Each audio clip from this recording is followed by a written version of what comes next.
Thank you so much for your patience.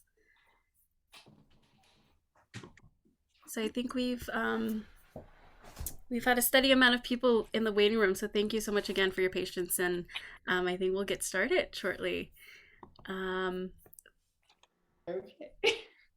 my name is Lily. Hello, everybody. I am the director of the Performing Arts Institute at Stagebridge. It's always wonderful to have Ely teach a class with us. He's had a really this core group of students have continuously taken a class from Ely, and so it's always a pleasure to see the progress from each and every student, especially over the last year and a half on Zoom. So I'm really excited for everybody to see the performances today.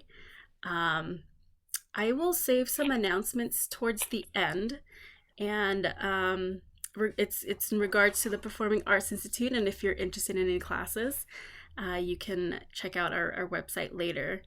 But I will pass this on to Ely, and we'll get started with the show. Great. Thanks, Lily. Hi, everybody. Thank you so much for being here with us for the acting showcase for the Romantics. For this showcase, we were and have been exploring classical works by Ibsen, Oscar Wilde, Chekov, Strindberg. And what you're going to be seeing today is a culmination of 4 weeks, essentially a month's work of exploration and study and scene work for these elements of the classical works. And just to kind of ask you all for a little bit of a protocols and how this showcase is going to go, if you all could mute yourselves and then turn off your video while the showcase is happening so that we can limit as much distraction as possible for the performers, that would be fantastic. And we ask you also to not use the chat when the performance is happening, so that they are not distracted as well. But you are more than welcome to do that in between the scene work. This group has been such an incredible group always, and it's been a pleasure working with one of them and seeing the way that they grow in their techniques and skills in acting. And I think you'll be enjoying the artistic offering that we have for you this afternoon. We have about 5 scenes. It will go from Ghosts, Women of No Importance, Proposal, Hedda Gabler, and The Father. I will be introducing each of the players, and I'm going to be copy and pasting a brief synopsis of their scene in the chat so that you are aware and have some sort of familiarity about the scene that's happening. It might pop off, on your chat, just a little red button down below. You can also turn that off by clicking it and clicking it again so that you can be focusing on the performance in the videos. Without further ado, I think we're just about ready to go into the performance.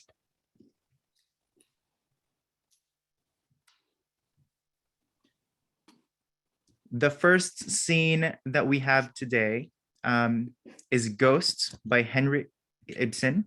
And we have characters Pastor Manders and Mrs Alving, played by Ellen and Bonnie.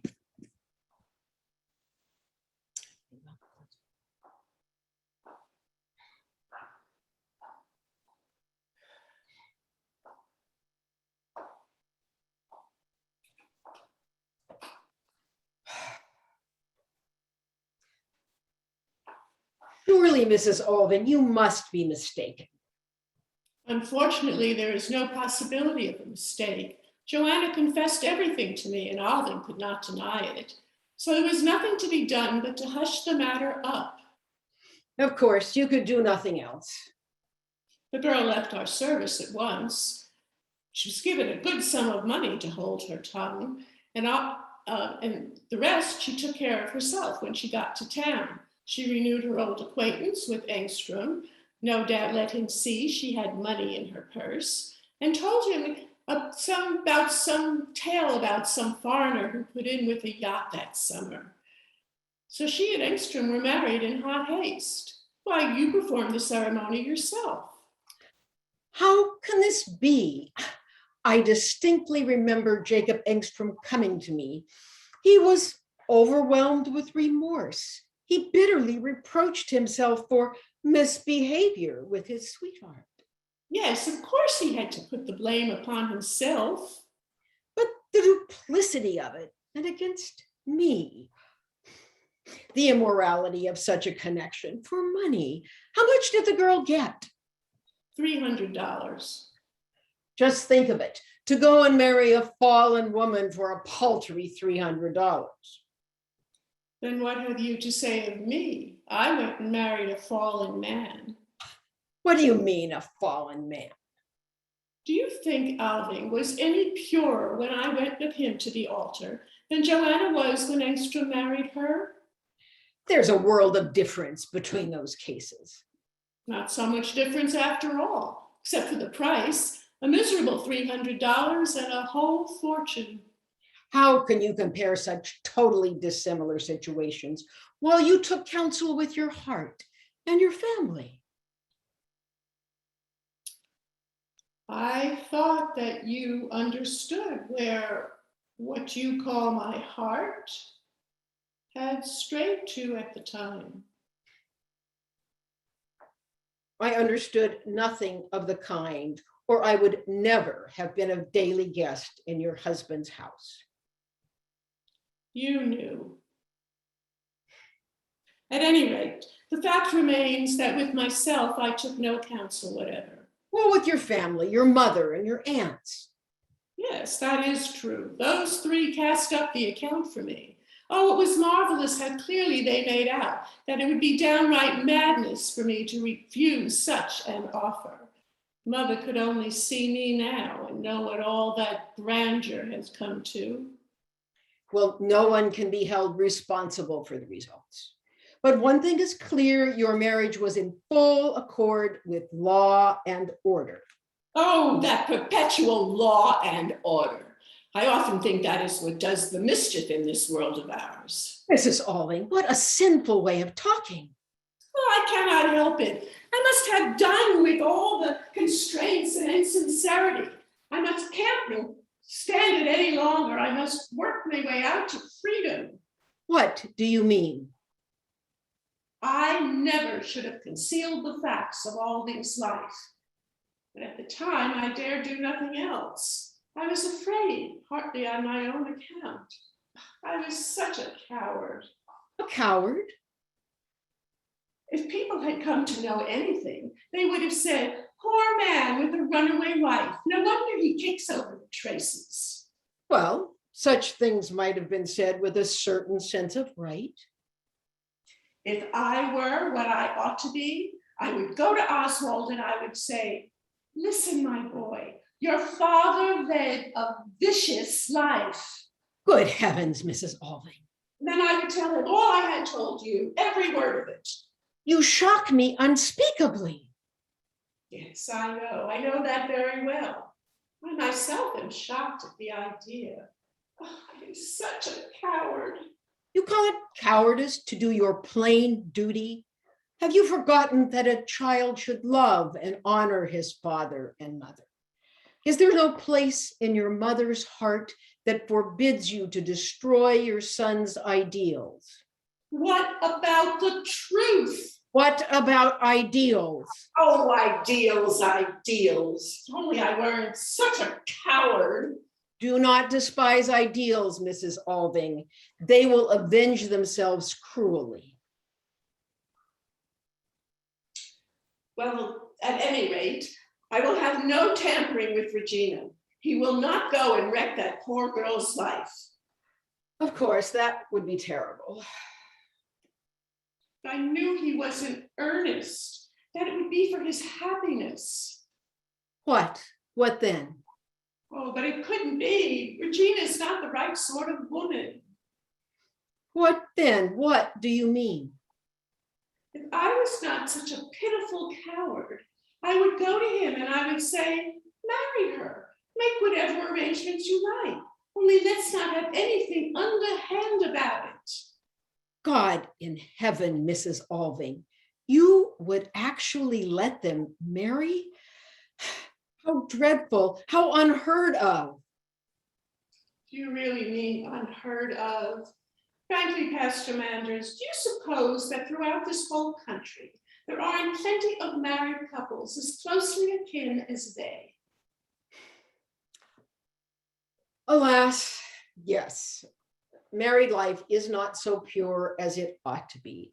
But in most cases, you can never know with any certainty. But in this case, that you, a mother, would consider letting I wouldn't for anything in the world. That is precisely what I'm saying. Because you are a coward, you say. And if you were not a coward, a connection so shocking. As far as that goes, they say we are all sprung from a connection of that sort. And who is it that arranged the world so, Pastor Manders? Well, I must decline to discuss matters of that nature with you, Mrs. Alving. You are in no frame of mind for them. But that you consider your scruples cowardly. Let me tell you what I mean. I am timid and faint-hearted because of all the ghosts that hang about me that I can never seem to shake off. What hangs about you? Ghosts. When I heard Regina and Oswald in there, it was as if ghosts rose up before me. But I think we are all of us ghosts, Pastor Manders. It's not only what we inherit from our father and mother that walk in us, it is all sorts of dead ideas and lifeless old beliefs. They have no vitality, and yet they cling to us and we cannot shake them off.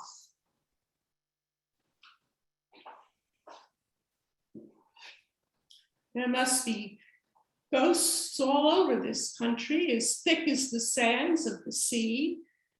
And then we are, one and all, so pitifully afraid of the light.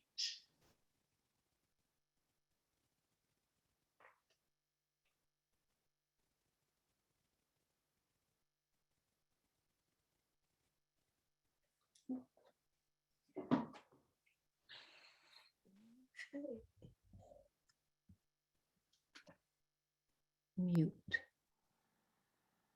Next, we have a woman of no importance. And we have Rachel, played by Jane. And we're going to have George, played by Tom.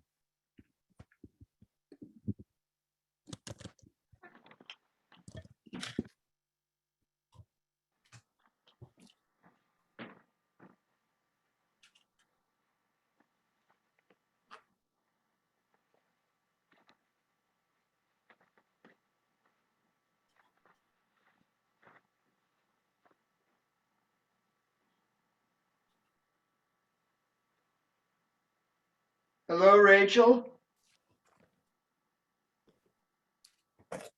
What can you have to say to me, George Harford? You can have nothing to say to me. I beg you to go. Rachel, Gerald knows everything about you and me now. So some arrangement must be come to that will suit us all three.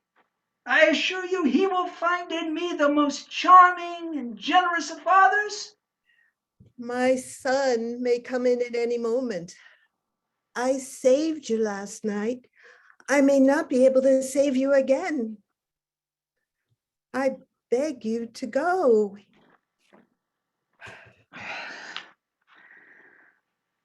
Last night was exceedingly unfortunate. That silly Puritan girl making a scene merely because I wanted to kiss her. What harm is there in a kiss? A kiss may ruin a human life, George. I know that. I know that too well. We shall not speak of that now. What is of importance today, as yesterday, is still our son. I am exceedingly fond of him, as you know. And odd though it may seem to you, I admired his behavior last night immensely. He took up the cudgels for that pretty prude with wonderful promptitude. He is just what I would have wanted a son of mine to be. Except no son of mine should ever take the side of the Puritans. That's always a mistake. Now, what I propose is No this. proposition of yours interests me, Lord Illingworth. According to our ridiculous English laws, I can't legitimize Gerald, but I can leave him my property. Illingworth is entailed, of course, but it is a tedious barrack of a place. He can have Ashby, which is much prettier. Harborough, which has the best shooting in the north of England, and the house at St. James Square. What more could a gentleman ask for in this world? Nothing more, I am quite sure. And as for a title is a rather nuisance in these democratic days. This George Harford, I had everything I wanted. Now I only have everything other people want, which isn't nearly as pleasant. Well, what I propose is this. I already told you I am not interested. The boy will be with you for 6 months out of the year, and with me for the other 6. That's perfectly fair, is it not? No. You can have whatever allowance you like. You can live where you choose. As for your past, no one knows anything about it except myself and Gerald. There is the Puritan in white muslin, but she doesn't count. She couldn't tell the tale without revealing that she objected to being kissed, could she? And the women would find her a fool, and the men find her a bore. And you needn't worry that Gerald won't be my heir. I need not tell you that I have no intention of ever marrying. You come too late, George. My son has no need of you. You are not required. What do you mean?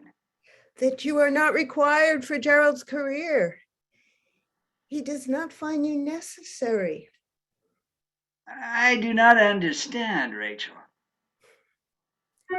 Look into the garden.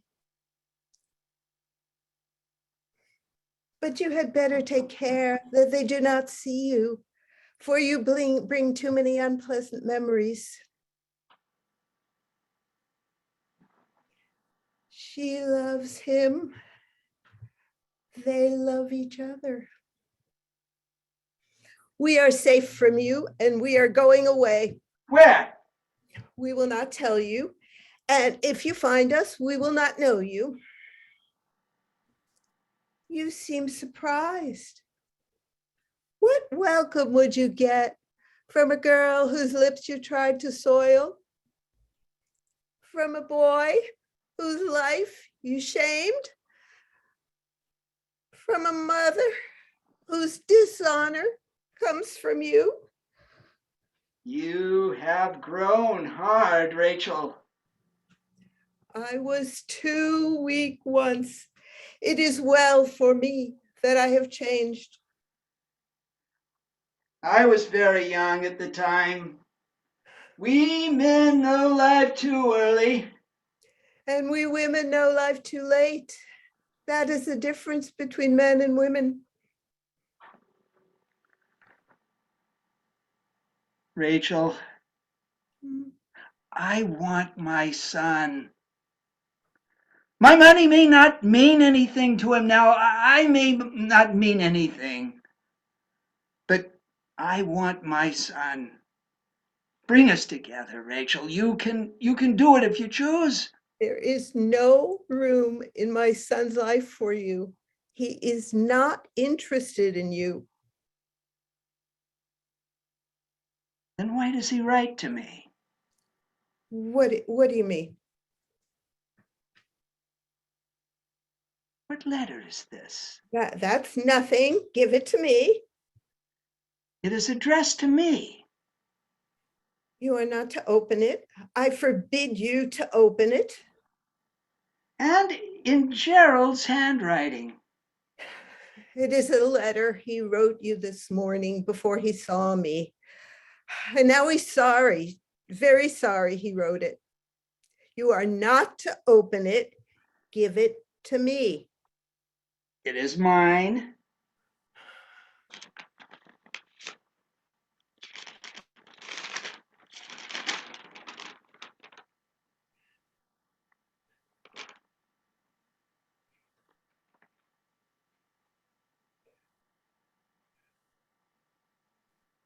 You have read this letter, I suppose, Rachel? No. You know what is in it? Yes.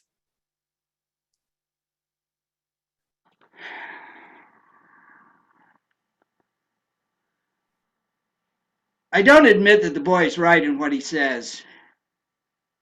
I don't admit that it is any duty of mine to marry you. I deny it entirely. But to get my son back, I am ready, Rachel.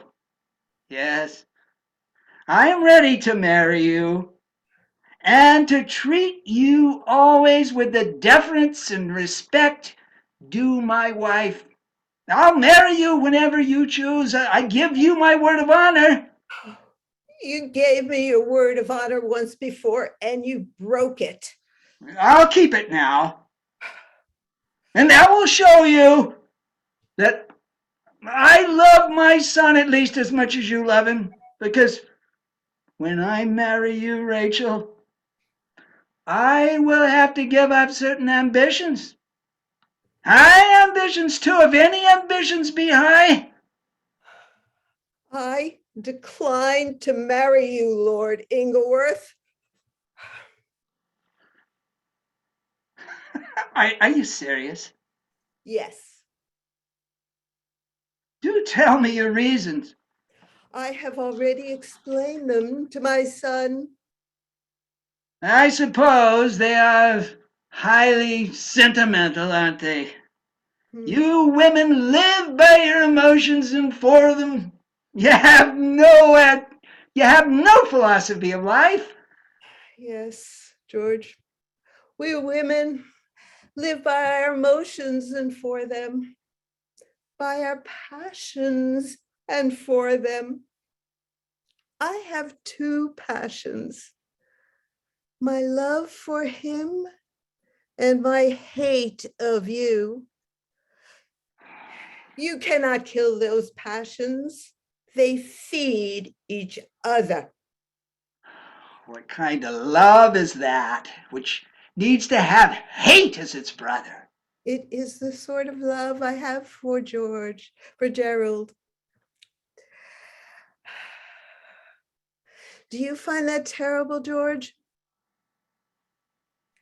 Do you find that a tragedy? All love is terrible. All love is a tragedy.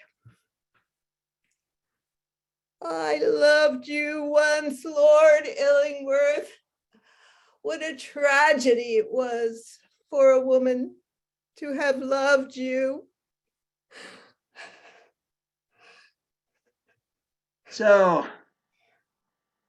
you really refuse to marry me? Yes.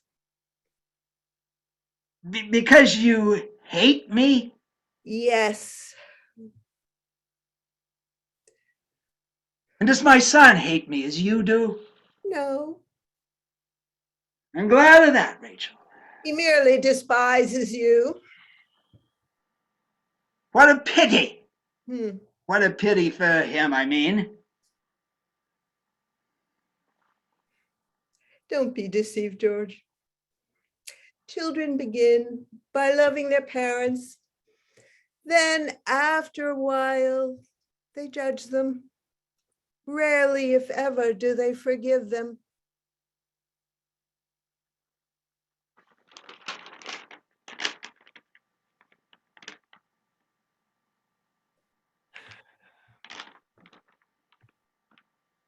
May I ask, by what arguments you made the boy who wrote this letter, this beautiful, passionate letter, believe that you should not marry his father, the father of your own child? It was not I who made him see it.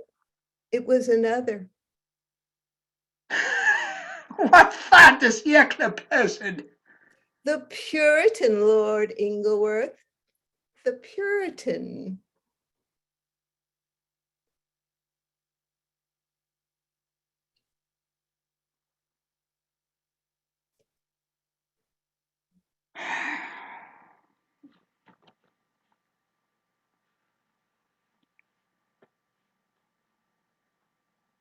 There is not much more for me to do here then, is there, Rachel? Nothing. It is goodbye then, is it? Forever now, I hope.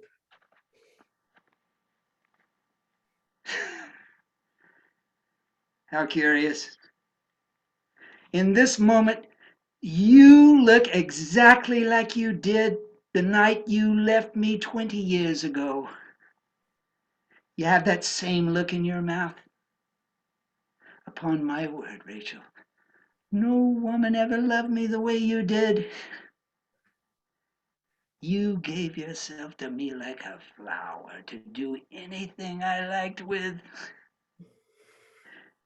You were the prettiest of playthings, the most fascinating of small romances.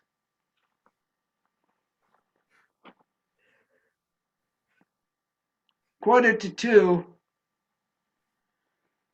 Must be strolling back to Hunstanton. I don't suppose I shall see you there again. I'm sorry. I am really.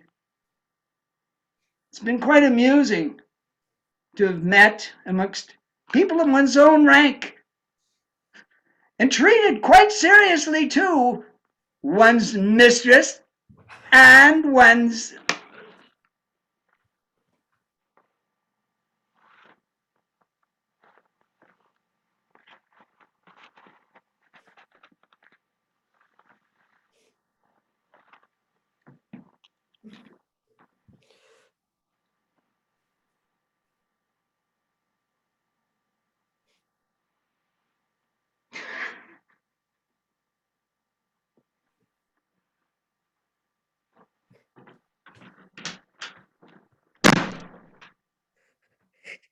He would have said it.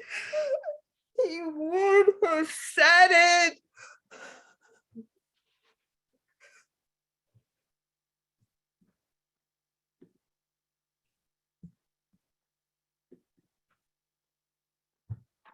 Up next, we have The Proposal by Anton Chekov, and we have the characters Natalia, Chebukov, and Lumov, all played by Sharon, Barbara, and Denise.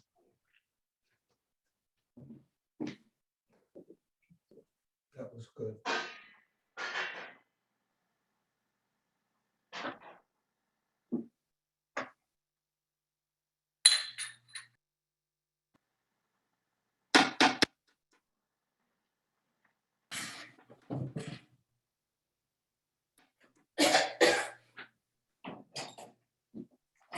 My dear Ivan Vasilovich, I am extremely glad to see you here. But what a surprise! How are you and so on and all that? I'm very well, thank you. Oh, and how are you doing? Oh, we're just getting by somehow, thanks to your prayers and so on and all that. Sit down, please do.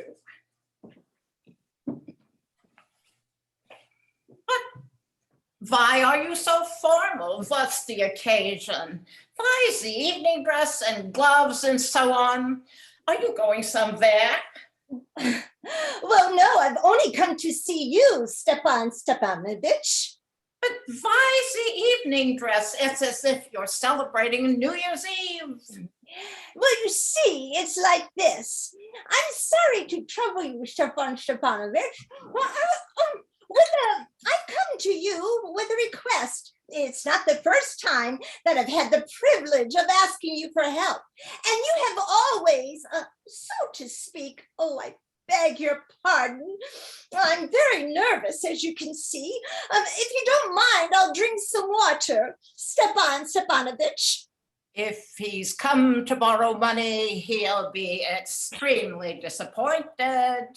You see, What is it, my dear friend? you see, honored Stepan Stepanovich, Stepanovich, I beg your pardon.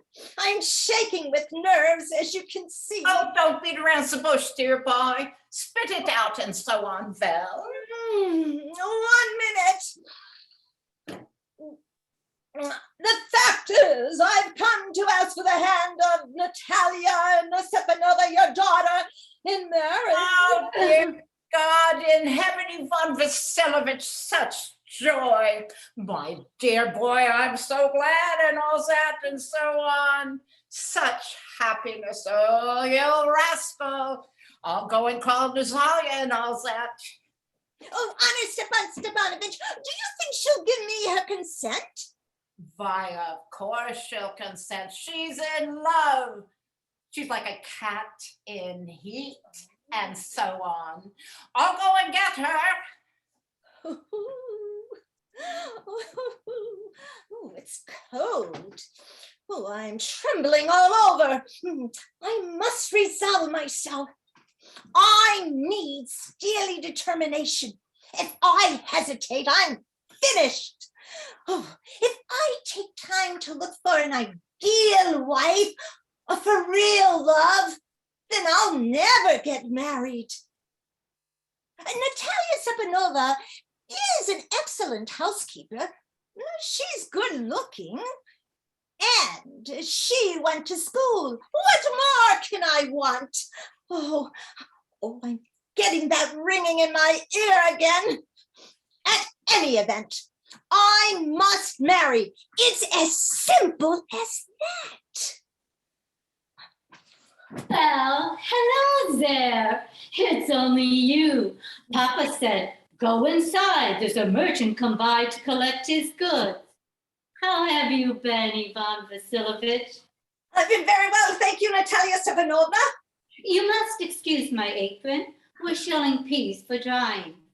Why haven't you been here in such a long time?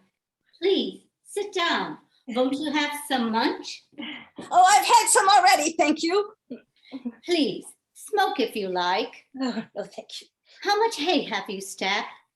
Actually, I got a bit enthusiastic today and had a whole field cut. And I'm regretting it now because I'm afraid the hay may rot. Oh. Should I have waited a bit? Oh, well. Yes, I ought to have waited a bit. But look at you. Why, you're in evening wear. Well, you do look nice. Are you going to a party or something? Tell me. You see, Anna Natalia Stepanovna, the fact is, I've come here to see if you would, to ask you to, hear me out. Of course, you'll be surprised and maybe a bit angry. It's really cold. What's the matter, Val? You must know, honored Natalia Stepanovna, that I have long since my childhood, the Lomovs and the Chubakovs have always had the friendliest, and I might say almost affectionate regard for each other. We are close. Neighbors, of course you know this. My land borders your land. My oxen meadows touch your One moment. Excuse the interruption, but you said my oxen meadows, but are they yours? Yes, they're mine. What are you talking about? Oxen medals are ours, not yours. No, mine, honored Natalia Stepanovna. Well, I never knew this before. How do you come about this? How? I'm talking about the oxen medals on the burnt marsh. Now think very carefully, Ivan Vasilovich. How long have they been yours? How long? Oh, as long as I can remember. Now wait just a moment. I had the papers to prove it. He can go to hell, Creep. crook. And to think that monkey brain had the unfounded nerve to make a proposal. What proposal? Well, he came here to propose to you. Propose to me? Why didn't you tell me this before? But that's why he was dressed up in that silly suit and so on, the stuffed sausage. He came to propose to me? Oh my God, bring him back. Oh my God, get him back. Oh my God, please make him come back. What's that? What's the matter with you? Oh, what have I done? Fool! I'll hang myself. I'll shoot myself. I'll hang myself, then I'll shoot myself.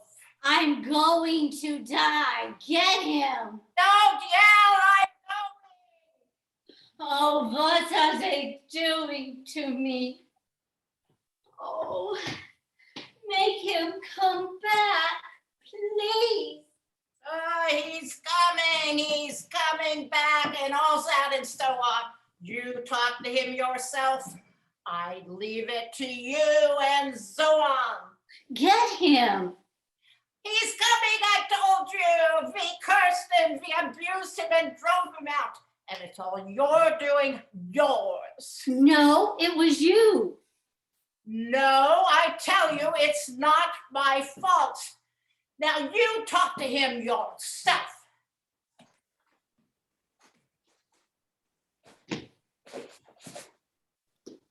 They continue to argue.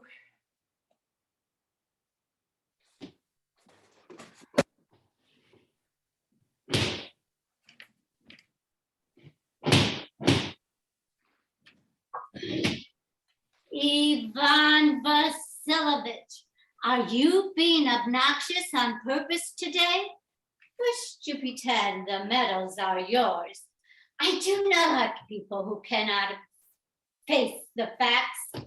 You know perfectly well that the... See, Natalia Stepanova, that you think I'm either stupid or blind. That's not true. It is. That's not true. What are you shouting for? What are you lying for? Excuse me. I cannot continue this discussion.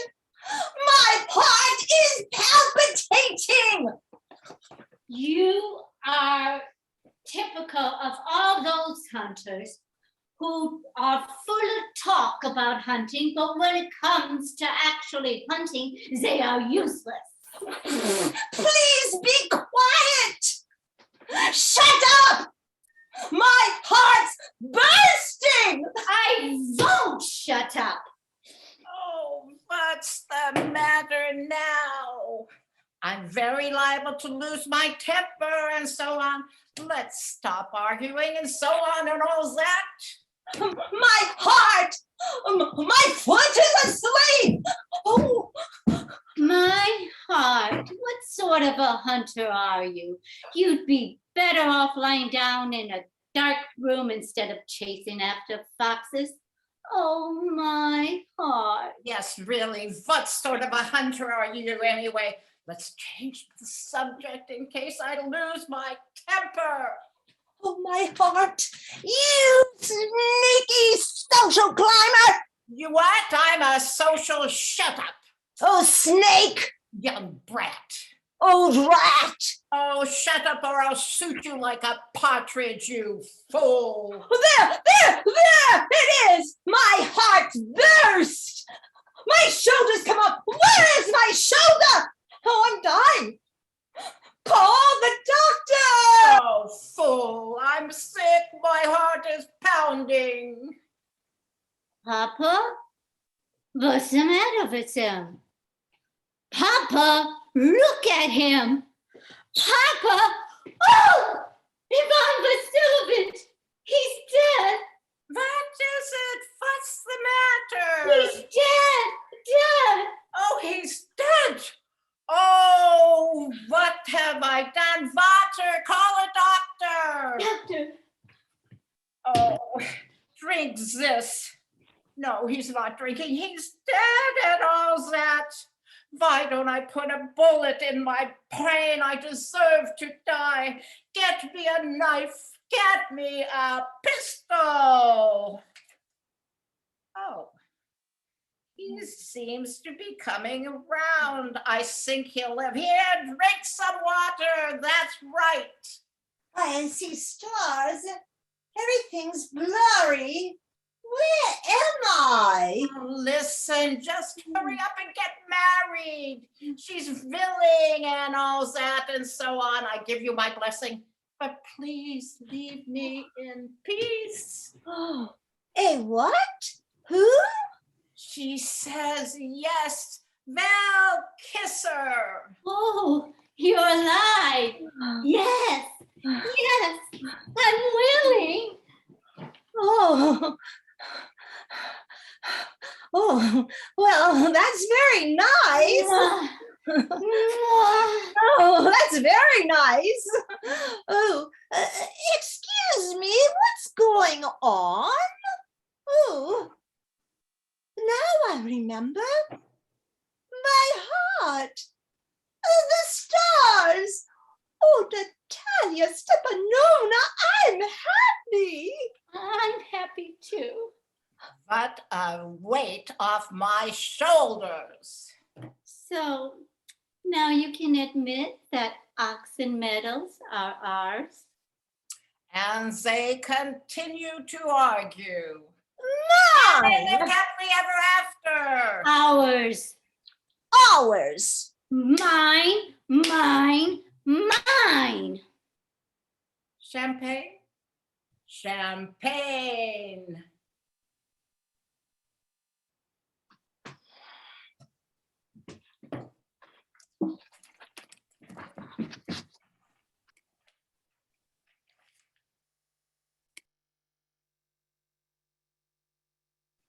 Up next, we have Hedda Gabler. We have characters Thea and Hedda Gabler, all played by Suzanne and Lynne.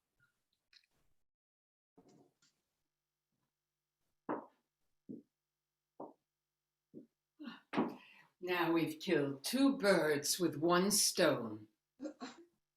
What do you mean? Didn't you realize I wanted to get him out of the room?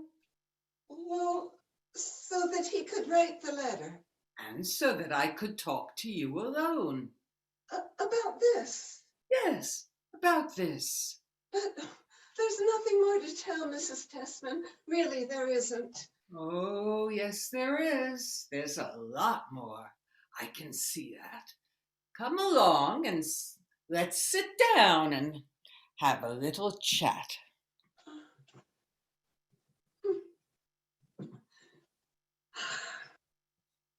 Oh, really, Mrs. Tessman, I think I ought to be going now. There's no hurry. Well, how are things at home? Oh, I'd rather not speak about that. But, my dear, you can tell me. Good heavens, we were at school together. But you were a year senior to me.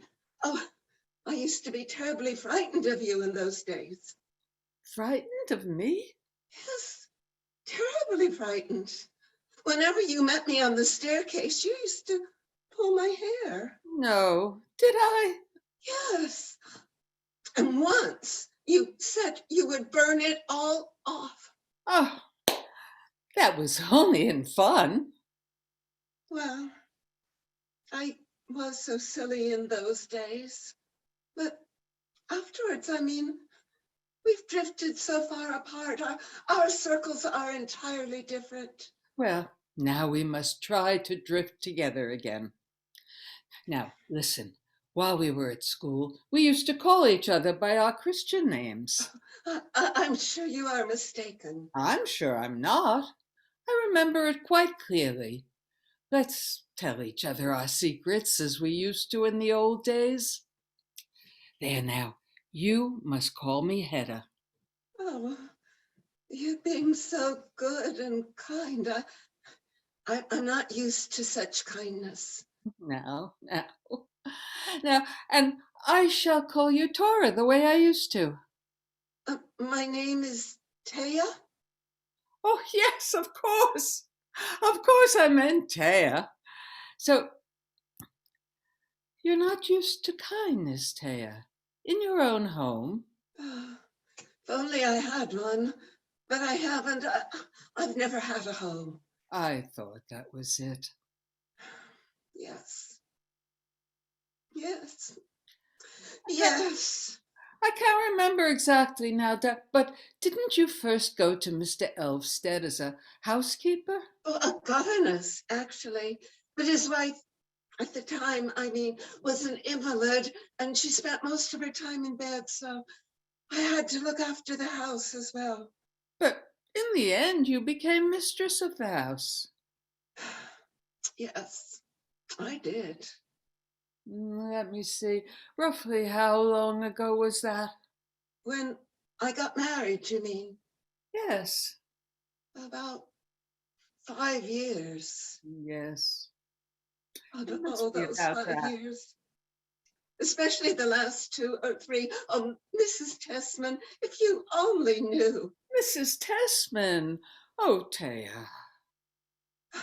I'm sorry, I forgot. I'll try to remember. Yes.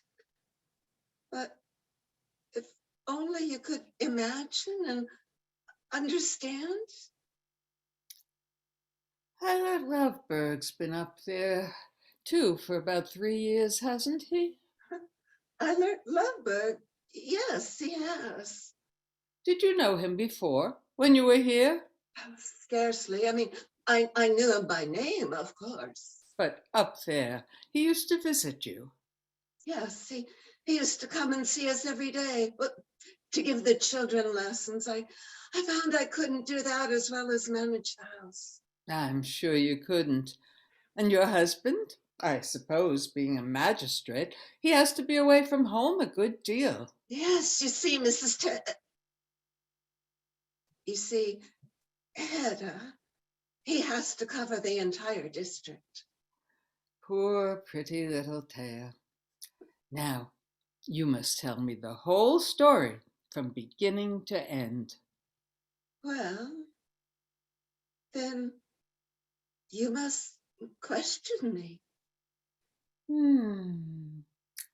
What kind of man is your husband, Taya? I mean, as a person. Is he kind to you? Oh, I'm sure he does his best to be. I only wonder if he isn't too old for you. There's more than 20 years between you, isn't there? Yes, there's that. Oh, there are so many things. We are different in every way. We have nothing in common, nothing whatever. But he loves you, surely, in his own way. I don't know. I think he just finds me useful. And then I don't cost much to keep. I am not expensive. Now you're being stupid. Well, it can't be any different with him. He doesn't love anyone but himself. Or perhaps the children. A little. He must be fond of Eilert Lovberg, Taya. Eilert Lovberg? What makes you think that? Well, if he sends you all the way down here to look for him. Besides, you said so yourself to Tessman. Did I? Yes, I suppose I did. Well, I might as well tell you the whole story. It's bound to come out sooner or later. But my dear Taya. My husband has no idea I was coming here. What? Your husband doesn't know? No. As a matter of fact, he wasn't even there. He's away at the assizes. Oh, Hedda. So utterly lonely. I'll be so utterly lonely up there without him. Go on. So I packed a few things secretly. Then I left the house. Without telling anyone? Yes, I took the train and I came straight here. But my dear Taya, how brave of you. Well, what else could I do? What do you suppose your husband will say when you get back? Back there? To him? Yes. I shall never go back to him. You mean you've left your home for good? Well, what else could I do? But to do it so openly. It's no use trying to keep a thing like that secret. What do you suppose people will say? Well, they may say what they like. I had to do it. What do you intend to do now? How are you going to live? I don't know. I only know that I must live wherever Eilert Lovberg is, if I'm to live at all. Tell me, Taya, how did this friendship between you and Eilert Lovberg begin? Oh, it came about gradually. I developed a kind of influence over him. Oh? He gave up his drinking and loose behavior. Not because I asked him to. I would never have dared to have done that. But I suppose he just noticed that I didn't like that sort of thing. So he gave it up. So you've made a new man of him. Yes. Clever little Taya. Yes. Anyway, he says I have, and he's made a sort of real person out of me. Taught me to think and to understand all kinds of things. Did he give you lessons too? Oh, not exactly lessons, but he talked to me about, oh, you've no idea, all kinds of things.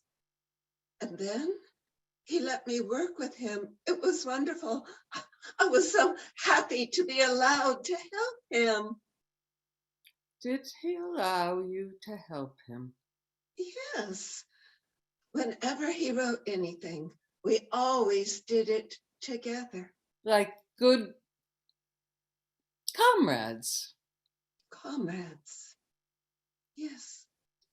Why, Hedda, that's exactly the word that he used. Oh, I should be so happy, but I can't. I don't know if it will last. You don't seem very sure of him. Something stands between Eilert Lovberg and me. The shadow of another woman. Who can that be? Oh, I don't know. Someone he used to be friendly with in the past. Someone he's never been able to forget. What has he told you about her? Oh, he only talked about her once, quite vaguely. Well, what did he say? He said that when they parted, she tried to shoot him with a pistol.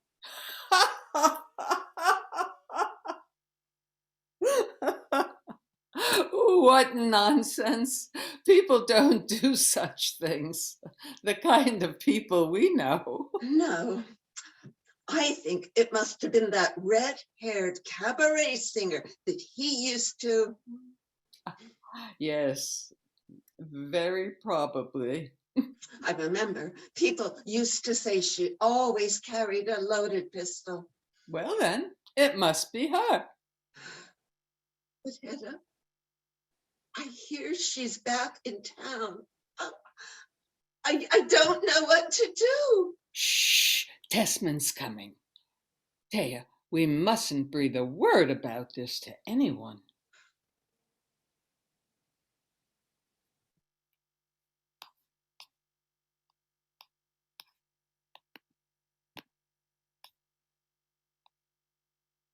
Up next, in our last scene for today, we have The Father by August Strindberg, and we have the characters, the Captain and Laura, played by Jill and Vivian.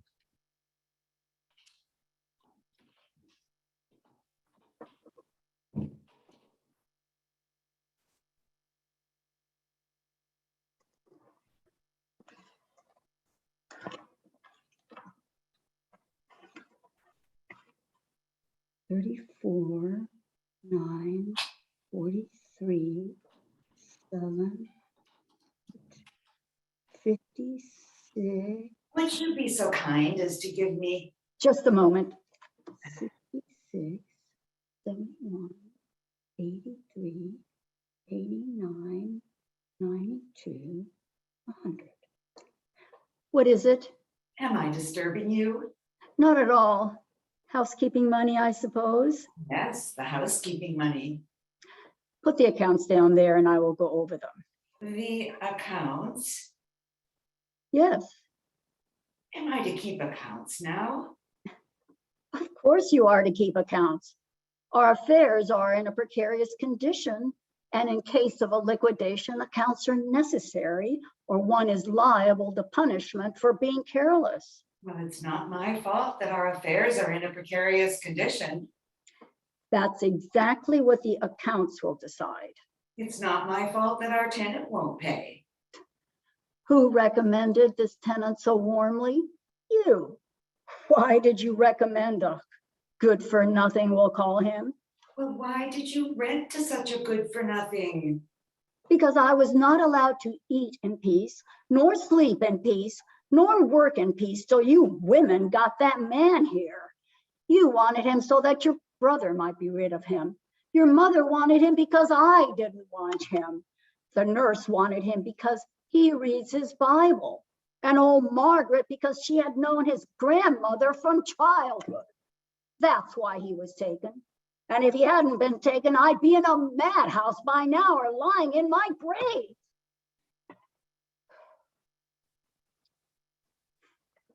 However, here is the housekeeping money and your pin money. You may give me the accounts later. Thank you very much.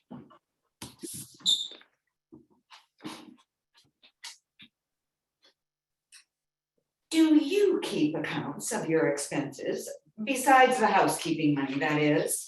That doesn't concern you. Oh, that is certainly true. Just as little as my child's education concerns me.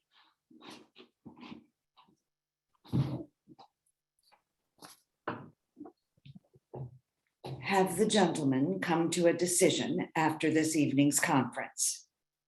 I had already made a decision, and therefore it only remained for me to talk it over with the only friend I and the family have in common. Bertha is to go to boarding school in town and starts in a fortnight. And to which boarding school, if I may venture to ask? Professor Saftberg's. Oh, free thinker. According to the law, children are to be brought up in their father's faith. And the mother has no voice in the matter. None whatever. She has sold her birthright by a legal transaction and forfeited her rights in return for the man's responsibility of taking care of her and her children. That is to say, she has no rights regarding her child. No, none at all. When one has sold one's goods, one cannot have them back and still keep the money. But if the mother and father could agree. Do you think that could ever happen? I want her to live in town. You want her to stay at home. The arithmetical result is that she remain at the railway station midway between train and home. This is a knot that cannot be untied, you see. Then it must be broken. What did Noid want here then? That is an official secret. One that the whole kitchen knows. Good. Then you must know it. I do know it. And have your judgment ready-made. My judgment is the judgment of the law. But it is not written in the law who the child's father is. No, but one really knows that. One usually knows that. Wise minds claim that one can never know. How strange. Can one really never know who the child's father truly is? No, so they claim. Well, how extraordinary. Then how does the father have such control over the children? He has control only when he has assumed the responsibilities of the child or has had them thrust upon him. But in wedlock, of course, there's no doubt about the fatherhood. Oh, so there is no doubt then? Well, I should hope not. And what if the wife has been unfaithful? That's another matter. Was there anything else you wanted to say? No. But since you and I are of different opinions, Bertha should be the one to decide. No, I let no one usurp my rights, neither women nor children. You are afraid to hear her opinion because you think it would be to my advantage.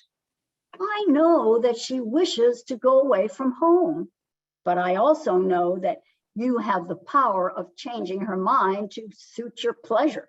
Oh, am I really so powerful then? Yes, you have the fiendish power of getting your own way. So Bertha is to leave home then? Yes, and she starts in a fortnight. And this is your decision? Yes. Well then, I must work to prevent it. You cannot. Oh, can't I? Do you really think I would allow those people to take my only daughter and teach her that everything that her mother is implanted in her is mere foolishness? Why, afterwards she would despise me for the rest of her life. Do you think that a father should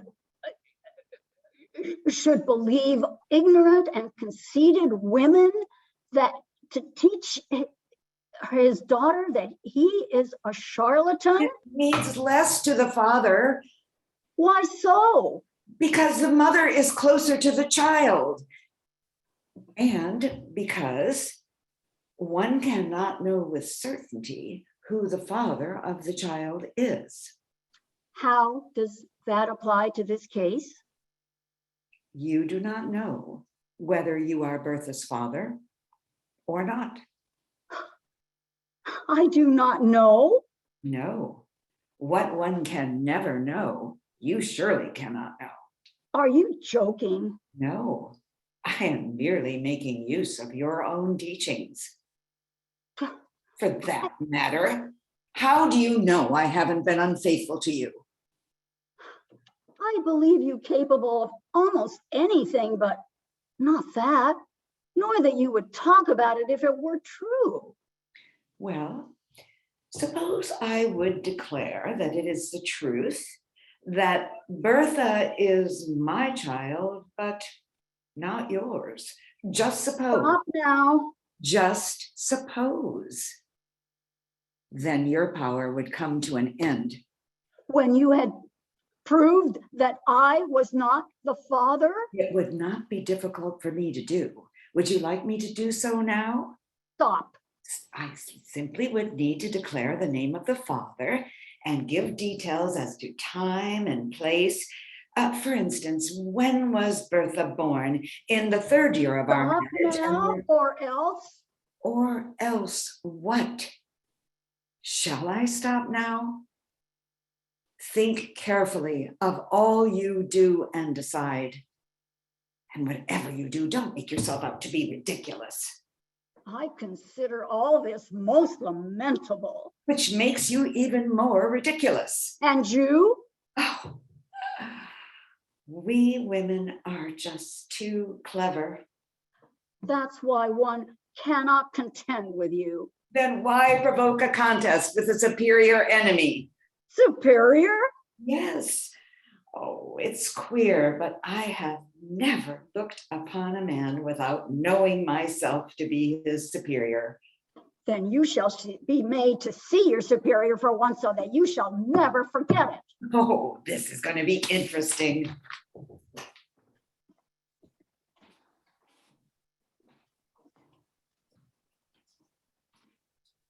Aren't you coming into supper?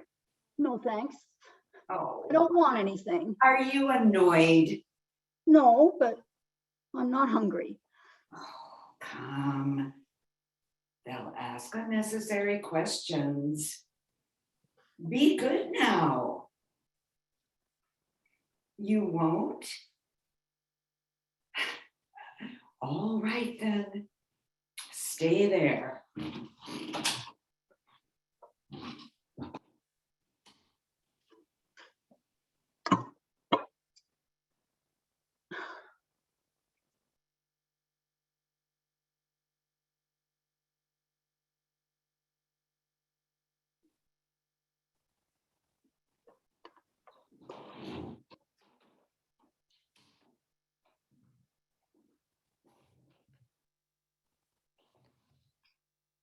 That is it for our afternoon, everybody. Thank you so much for being here. I'm gonna invite everybody to get back on. I'm gonna ask my actors, my group to go back on, and I'm just looking at who isn't yet and giving you permission to do so. 1 second.